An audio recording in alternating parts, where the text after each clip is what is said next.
Alright, so the fifth and final Indiana Jones films debuted in theaters this past month. I am going to give you my ranking of all 5 Indiana Jones films. But before I do that, please make sure to subscribe, hit the like button, hit the bell, and comment down below. What is your ranking of the 5 Indiana Jones films? I want to know all that and more. What is your opinion on the franchise?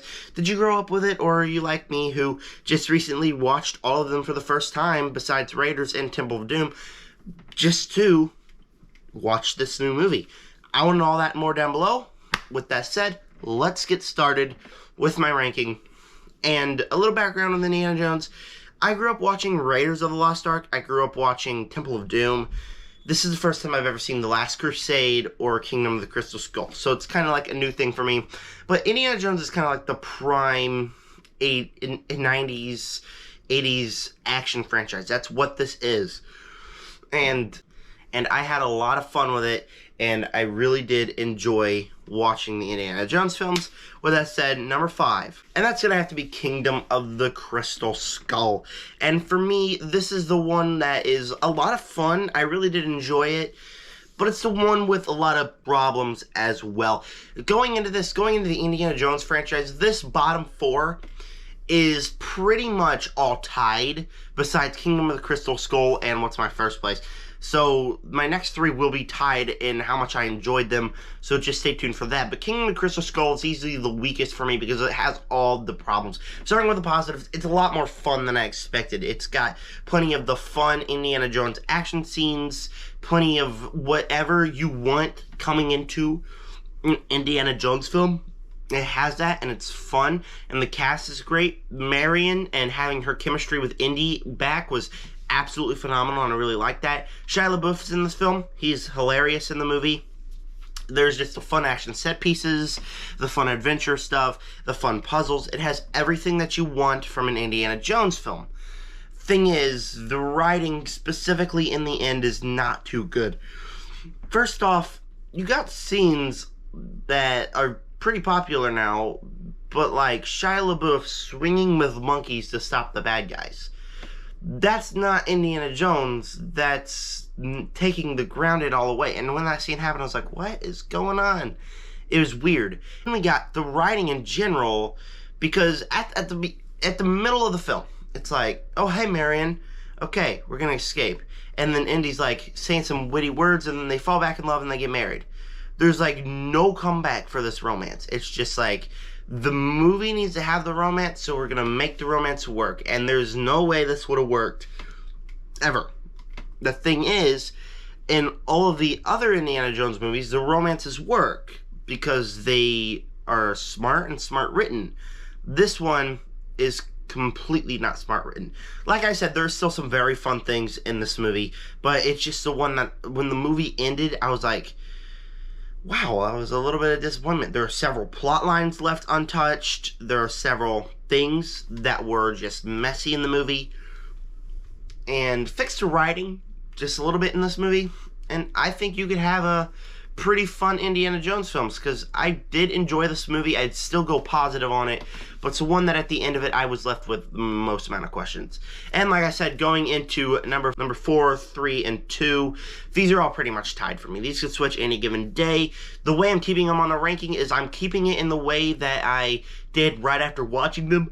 Didn't, then I would just like switch them up any given day, and I wouldn't want that. So I'm keeping them the exact way I was after watching it. With that said, 4th place is Temple of Doom, and I know what you guys are thinking. You put Temple of Doom behind Dial of Destiny? Yeah, I did, because that's the way I felt right after watching both of them. Alright, kicking off the positives, this is a fun, non-stop Indiana Jones adventure. From the very beginning, we get this awesome cold open that transitions into an awesome another action sequence, and instantly we're on this adventure. And the premise alone being 2 hours, I sat back and I genuinely thought to myself, there's no way they're gonna fill up the time enough to make this entertaining. And they did that. I thought there was gonna be too many scenes of them standing around talking. That didn't work. There was always something that made it be entertaining, and it's another fun Indiana Jones adventure. It has memorable set pieces, horror elements that really fit in here, and great action, And even the new characters are great. Short Round is absolutely great in this movie. I know what you're going to say, but the female character, I can't remember her name right now, I really dug her in this movie. I think she did a great job, and her chemistry with Indy was pretty good. And I see a lot of people are getting annoyed by her. I genuinely kind of liked her, and, you know, that's okay, because we all have our separate opinions, and mine is that she was a good character for Indy to come off of. The thing is, I think I would much rather watch a movie about Indiana Jones killing Nazis in the war on another adventure rather than watch Indiana Jones in a temple with a bunch of cultists and death and all that creepy stuff. I think I'd much rather watch the Nazi one than watch this one again, because those are more fun in my opinion. But this one has a lot of great things, a lot of great horror elements, and it's pretty much, each of these movies have one problem with me, these next two, but I think that they're all tied, and this could change from 3 to 2 any given day, because it's still a really fun Indiana Jones movie to watch and really solid. And it's a lot more fun, honestly, than the rest of these, but I would much rather watch one with Nazis in it. Third place, Dial of Destiny, and I see a lot of you are probably angrily mad typing your keyboards. How dare you put Dial of Destiny above Temple of Doom? I don't care. Dial of Destiny was the first Indiana Jones movie I saw in theater, and I think I really liked the movie, because from the first 2 acts is a really great Indiana Jones movie. The third act's a bit of a mess, but we'll talk about that in a minute. So the action set pieces, I think, are the best action sequences since Raiders of the Lost Ark. That's another controversial thing I'm going to say, but I genuinely had a lot of fun with the action sequences. His chemistry with the new girl, I think, is pretty good. The adventure stuff is alright in here. It's a compelling story, and I really wanted to see where the dial was, and I really liked the villain, and the villain's plot was really good. It's just an all-out, suddenly entertaining Indiana Jones film featuring an 80-year-old Indiana Jones. That's all you want from this movie. That's all you need to ask, is another Indiana Jones return to form fun movie. And it didn't have all the bad writing like Kingdom of the Crystal Skull did. This one had a lot of fun and good writing. And so it's pretty good in that sense. Plus, we get to the final scene in the movie, which almost made me cry, because Raiders is such a great movie, and I used to watch it all the time as a kid, and I still watch it all the time because I love that movie. And you get that sequence, and imagine watching that sequence before watching Kingdom of the Crystal Skull. And I know what you're saying, you missed a couple things. Yeah, I did, but I just thought it was emotional and great, and a great send-off for Indiana Jones' character. Third act had a bunch of problems with it. Like, it did have the new Shia LaBeouf swinging on monkeys thing where a kid hops in a plane. The girl's like, have you ever flown a plane before? Kid's like, no. She's like, good luck, and he flies a plane. No problem whatsoever. None at all. And then, like, they travel back in time. Indiana Jones almost takes his worst plot line in the history of cinema. I think it would have been a terrible idea if he stayed in Rome. But it's just, at its core, another fun Indiana Jones adventure. Does it have a little issues? Yes. But overall, what can you say with having another Indiana Jones movie that's just a lot of fun and really entertaining? I really enjoyed this movie.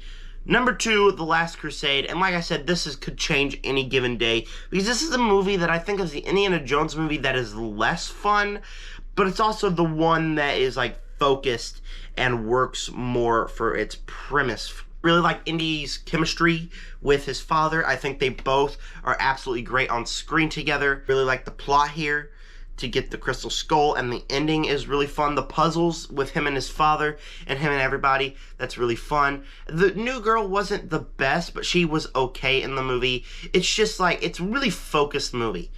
Compared to the other bottom 2 on this list, Temple of Doom had that big problem that made me leave it like, yeah, but I'd rather watch the other thing. And the ending of Dial of Destiny is really messy. This one is focused. It never really has any ginormous problems, and it's entertaining in that sense.